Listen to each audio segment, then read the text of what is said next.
அந்த சைடு இருக்கிறது இதே மாதிரி இது வந்து கொஞ்சம் ஸ்டேஜ் பெருசா இருக்கு, அது கொஞ்சம் சைஸ் பெருசா இருக்கு. இந்த பரல் வந்துட்டு சரி, எவ்வளவு ஆடுகள் மேல வந்து இருந்துக்கலாங்க? இதுல ஒரு 50 இருக்கலாம், அதுல ஒரு 50 இருக்கலாம். கிட்டத்தட்ட 100 ஆடுகள் இருக்கலாம். 50 இருக்கும்போது ட்ரே வந்து கொஞ்சம் அதிகமானிக்கும். அது வந்து 50 ஆடு சரிய ட்ரே வெளியே வச்சிருக்கோம், இதுல வந்து உள்ள வச்சிருக்கோம். ஓகே. இப்போ இது வந்து புழுக்க போடுதலங்கய்யா. ஆமாங்க. இது வந்து நீங்க எப்படி டெய்லி சுத்தம் பண்ணிடுவீங்களா? டெய்லி நான் க்ளீன் பண்ணிடுவோம். ஃப்ரீயா இருக்கும்போது க்ளீன் பண்ணிடுவோம். டெய்லி பண்ண வேண்டியது இல்ல, ஆனா நாங்க பண்ணிடுவோம். தண்ணி வந்து எப்படிங்க இதுலயே கொடுத்துருவீங்க? தண்ணி வந்து பக்கெட் வச்சிருவோம். அதுல பக்கெட் வச்சிருக்கீங்க, எல்லாம் குடிச்சுக்கோங்க. சரிங்க. இப்போ செட்டு போட்டிருக்கீங்க. ஆமாங்க. இதெல்லாம் என்ன தகர சீட்டு தானுங்களா? பழைய தகர சீட்டு தான். பழைய சீட்டுங்க அப்படியே இருந்தது.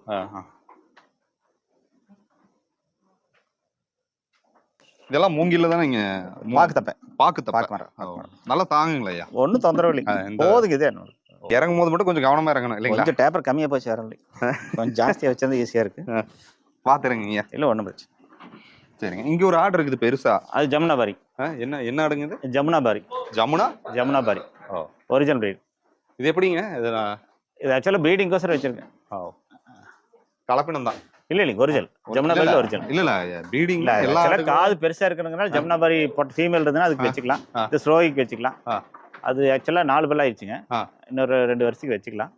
வயசு எவ்வளவு இருக்குங்க? வயசு 4 பல், 2 வருஷம். 2 வருஷம். நல்லா பெருசா, இன்னும் பெருசாங்களா? இன்னும் பெருசா 6 பல் வரைக்கும் வளரும்.